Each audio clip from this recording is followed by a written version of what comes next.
ನಮಸ್ಕಾರ. ಕನ್ನಡ ಒನ್ನೆಗೆ ಸ್ವಾಗತ. ನಾನು ನಿಮ್ಮ ಭಾಗ್ಯನಾರಾಯಣ ಬೊಕ್ಕವರಪು.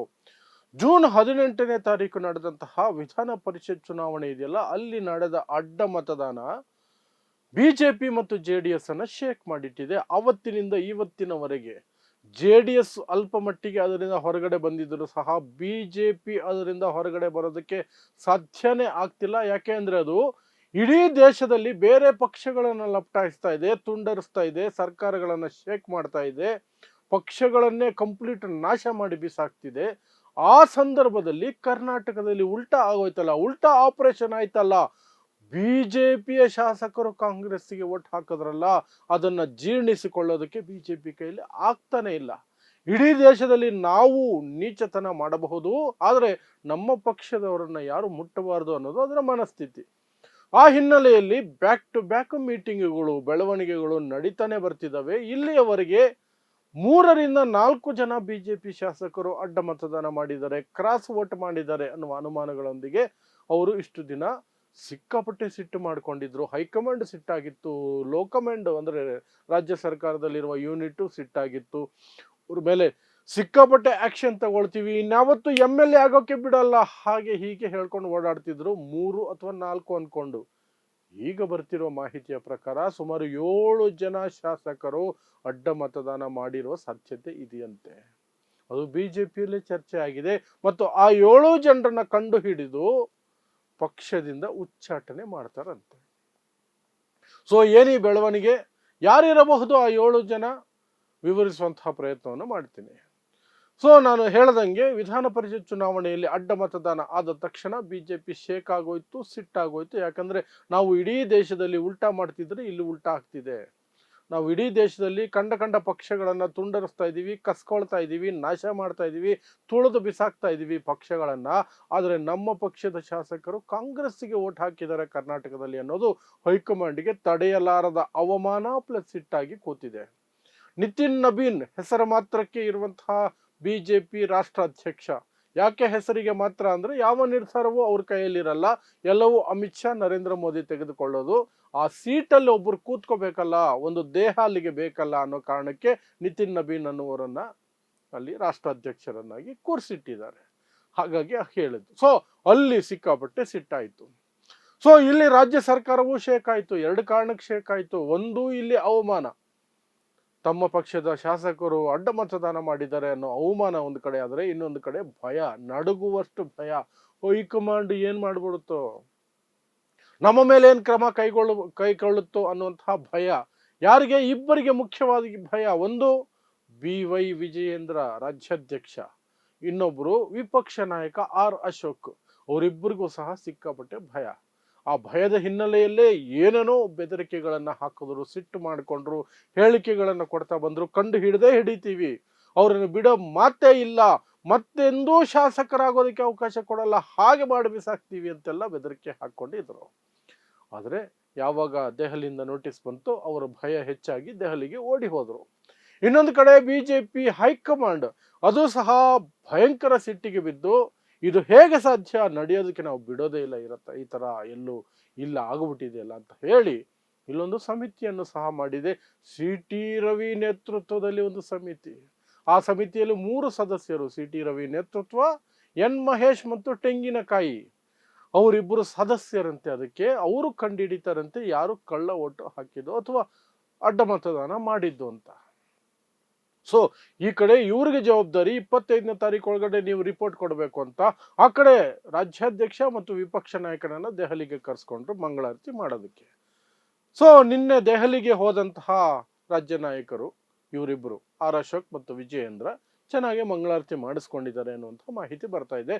ಬಟ್ ಇವರೇನಾದ್ರು ಹೇಳಬೇಕಲ್ಲ ಅಲ್ಲಿ, ಇವರು ಏನು ತಪ್ಪಿಲ್ಲ, ನಮ್ಮ ಕಡೆಯಿಂದ ನಾವೆಲ್ಲ ಪ್ರಯತ್ನ ಮಾಡಿದ್ವಿ, ನಮಗೆ ದ್ರೋಹ ಆಗೋಗಿದೆ, ನಮಗೆ ದ್ರೋಹ ಆಗಿರೋದಿದು ಪಕ್ಷಕ್ಕಿಂತ ಹೆಚ್ಚಾಗಿ ಅನ್ನೋ ರೀತಿಯಲ್ಲಿ ಏನಾದ್ರು ಹೇಳಿದ್ರೆ ತಾನೆ ಹೈಕಮಾಂಡ್ ಕಡೆಯಿಂದ ಇವರು ಶಿಕ್ಷೆಯಿಂದ ತಪ್ಪಿಸ್ಕೊಳಕ್ ಸಾಧ್ಯ.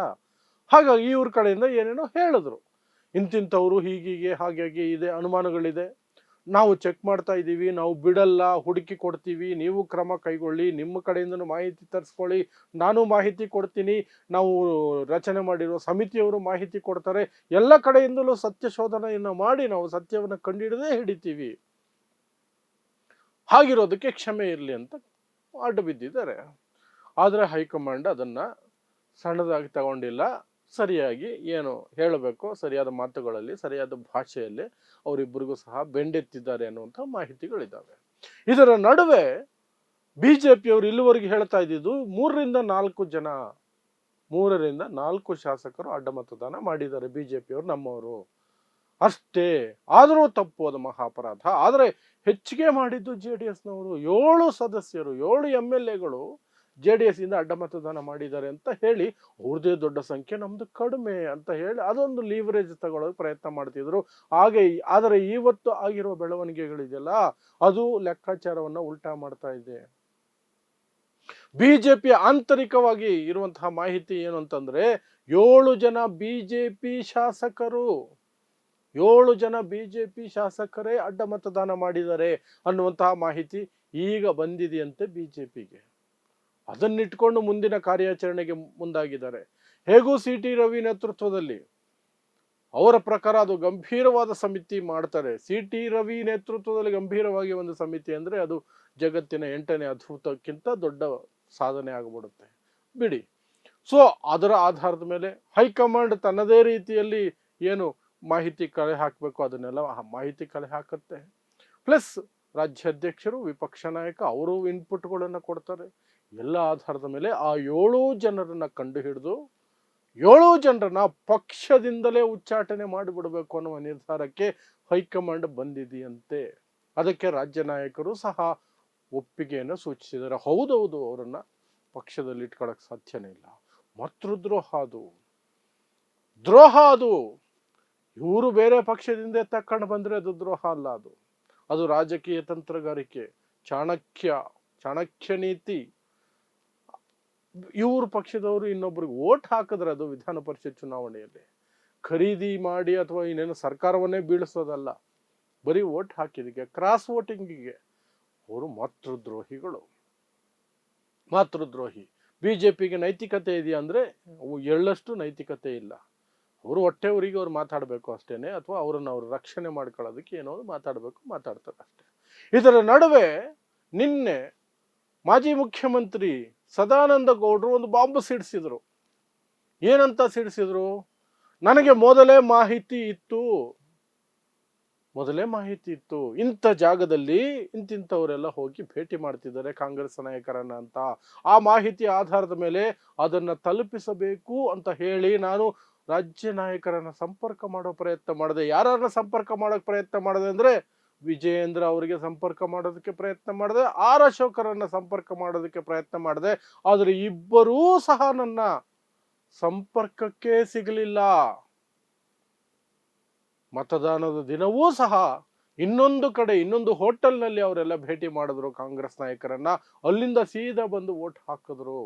ಆ ಮಾಹಿತಿಯು ನನಗೆ ಬಂತು, ಬಟ್ ರಾಜ್ಯ ನಾಯಕರು ನನ್ನ ಸಂಪರ್ಕಕ್ಕೆ ಬರಲೇ ಇಲ್ಲ ಅಂತ ಅವರು ಬಾಂಬ್ ಸಿಡಿಸಿದ್ರು. ಆ ಮೂಲಕ ವಿಜಯೇಂದ್ರ ಮತ್ತು ಅಶೋಕ್ ನಾಲಾಯಕಗಳು, ಅವರಿಗೆ ಪಕ್ಷದಲ್ಲಿ ಏನಾಗ್ತಿದೆ ಅಂತಲೇ ಗೊತ್ತಿಲ್ಲ, ಏನಾದ್ರೂ ಆಗ್ತಿದೆ ಅಂತ ನಾವು ಹೇಳೋಣ ಅಂದ್ರು ನಮ್ಮ ಸಂಪರ್ಕಕ್ಕೂ ಸಿಗಲ್ಲ, ಅವ್ರು ಏನು ಮಾಡ್ತಿದ್ದಾರೆ ಅನ್ನೋ ರೀತಿಯಲ್ಲಿ ಸದಾನಂದ ಗೌಡರು ಅವ್ರ ಬಾಂಬನ್ನ ಅವರು ಹಾಕೊಂಡ್ರು. ಹಾಗಾದ್ರೆ ಈಗ ಹೇಗೆ ಕಂಡುಹಿಡಿತಾರೆ ಈ 7 ಜನರನ್ನ ಬಿಜೆಪಿಯವರು?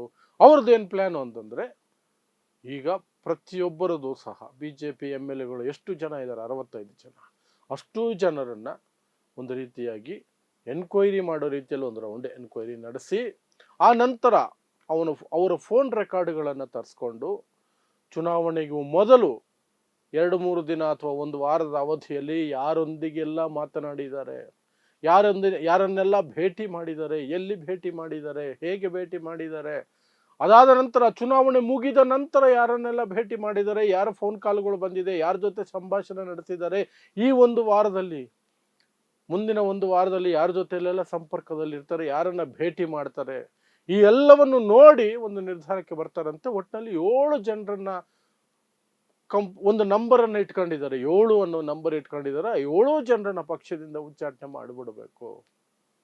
ಅದು ಮಾತ್ರ ಕನ್ಫರ್ಮು. ಯಾರು ಅನ್ನೋದನ್ನ ನಾವು ನಮ್ಮದೇ ರೀತಿಯಲ್ಲಿ ನಾವು ಕಂಡು ಹಿಡಿತೀವಿ, ಅವರನ್ನ ಬಿಡೋ ಮಾತೇ ಇಲ್ಲ ಅಂತ ಡೈಲಾಗ್ ಹೊಡ್ಕೊಂಡು ಈಗ ಬಿಜೆಪಿಯವರು ಓಡಾಡ್ಕೊಂಡಿದ್ದಾರೆ. ಸೊ ಅದು ಗೊತ್ತಾಗುತ್ತಾ ಯಾರ್ಯಾರು ಇರಬಹುದು ಗೊತ್ತಿಲ್ಲ. ಒಂದಷ್ಟು ಹೆಸರುಗಳು ಓಡಾಡಿದ್ವು. ಬಟ್ ಆ ಹೆಸರುಗಳು ಅವರು ಸಹ ನಾವು ಹೇಳಿದ್ರು ನಮ್ಮ ಅಮ್ಮನಾಣೆ, ನಮ್ಮ ಅಪ್ಪನಾಣೆ, ಮಂಜುನಾಥನಾಣೆ, ದೇವರಾಣೆ ಎಲ್ಲ ಆಣೆಗಳನ್ನು ಅವ್ರು ಮಾಡಿಬಿಟ್ರು.